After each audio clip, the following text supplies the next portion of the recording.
All right. So, people are starting to kind of wake up to the fact that, well, actually, Emmy, we can play that video that somebody tweeted me, which is electric cars are great. I would like to have an electric car. Gas is $7 a gallon here, and I get it. But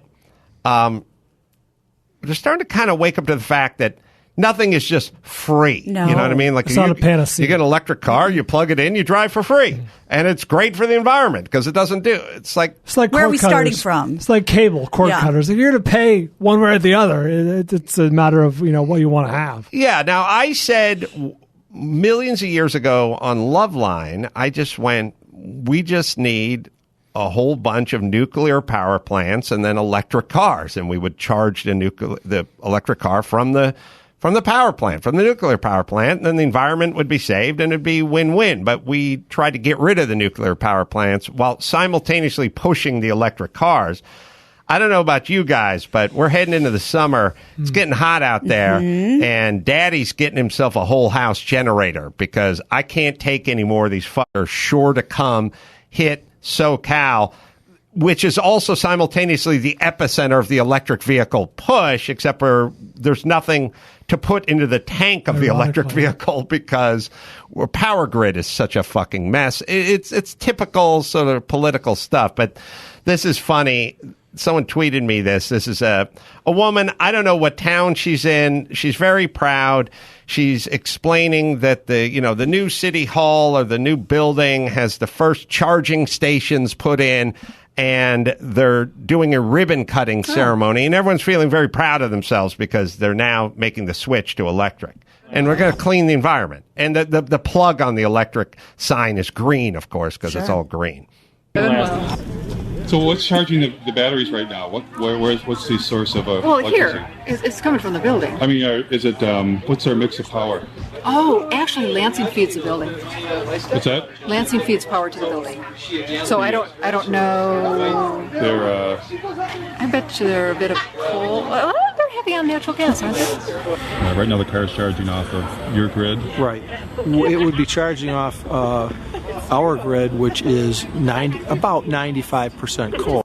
95% coal. Michigan, I guess, yeah. All right, so I know we're all patting ourselves on the back about the electric car, but 95% of the power for the electric car is coming from coal. So where are we at with the environment? And it's weird. We're very obsessed with what's coming out of the tailpipe all the time. We've cleaned up what's coming out of the tailpipe quite a bit, but I don't know what's coming out of the smokestack of the coal-powered facility that is charging all these cars. So it seems absurd to be so enthusiastic about the part B, but not the part A. Right. Part A is we need a lot of clean, renewable, abundant electricity to power the cars that we're all patting ourselves on the back on. But furthermore, no one really wants to think about it, but you want to power an electric car. Your car, your Subaru, my car, Brian's car, we have a battery. That battery is filled with some of the worst shit on the planet, taken from the ground in some of the worst places on the planet. But that battery is the size of a lunchbox and weighs about 13 pounds. An electric car, you got about 1,000 pounds worth of batteries. And the question is where's all that shit coming from? Well, the good news with that, though, is once you bury the battery, it just biodegrades and becomes trees. Well, that's the whole thing. Like the people, I was talking to Bill Shatner about this, and I was like, hey, man, we got to get some nuclear power plants going. And he's like, well, what do we do with the isotopes when they're done with their run? And we're like, well, how do we dispose of them? It's like, how are you going to dispose of these millions and millions of batteries that are no longer good anymore? Yeah, but there's an article that Dawson has. Is it ethical to purchase a lithium battery-powered EV by Ronald Stein?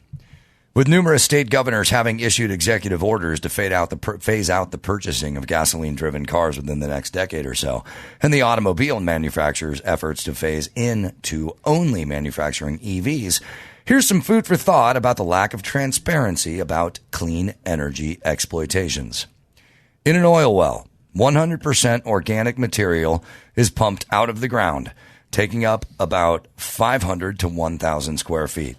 Then it flows in pipelines, safely transporting the oil to the refineries to be manufactured into usable oil derivatives that are the basis of more than 6,000 products for society, and into transportation fuels needed by the world's heavyweight and long-range infrastructures of aviation, merchant ships, cruise ships, and militaries.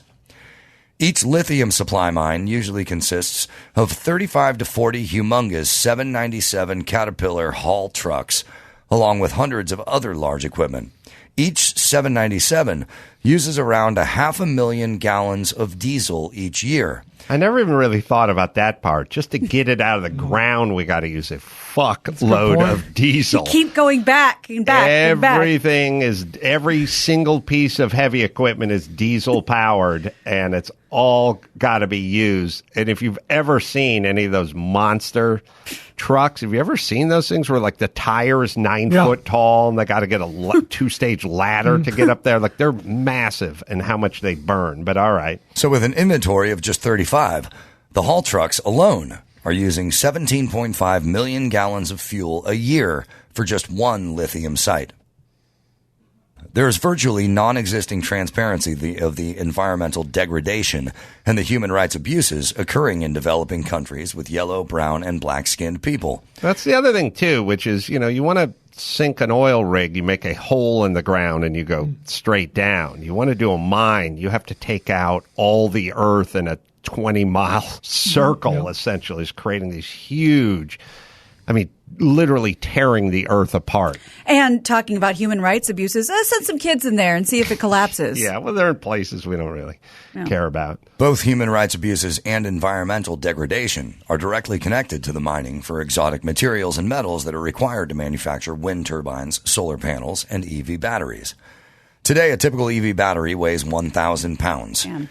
It contains 25 pounds of lithium, 60 pounds of nickel, 44 pounds of manganese, and 30 pounds of cobalt, 200 pounds of copper, and 400 pounds of aluminum, steel, and plastic. Inside are over 6,000 individual lithium-ion cells. It should concern you that all those toxic components come from mining. For instance, to manufacture each EV auto battery, you must process 25,000 pounds of brine for the lithium, 30,000 pounds of ore for the cobalt, 5,000 pounds of ore for the nickel, and 25,000 pounds of ore for copper. All told, you dig up 500,000 pounds of the Earth's crust for just one battery. Oy. The current fossil fuel infrastructure is less invasive than mining for the exotic materials and metals required to create the batteries needed to store green energy. In developing countries, these mining operations exploit child labor and are responsible for the most egregious human rights violations of vulnerable minority populations. These operations are also directly destroying the planet through environmental degradation. The 2022 Pulitzer Prize-nominated book, Clean Energy Exploitations, Helping Citizens Understand the Environmental and Humanity Abuses That Support Clean Energy, does an excellent job of discussing the lack of transparency to the world of the green movement's impact upon humanity. I'm really just saying we can't just go, hey, get an electric car, and then we save everything. Like nothing, everything is attached to something else. There's this, and then there's that. You can't just make proclamations about we're going to shut down the pipelines and we're going to go green and then everything's going to be great. Like, no, it's all attached to something. Nothing is free in nature. No. It's very nuanced, and you have to take into consideration many other factors other than I'm going to go to the Sprouts in Santa Monica. I'll just plug my car in and that'll be it. Yes. Well, and it's like we don't even have to think that far. You think about iPhones. We all have them.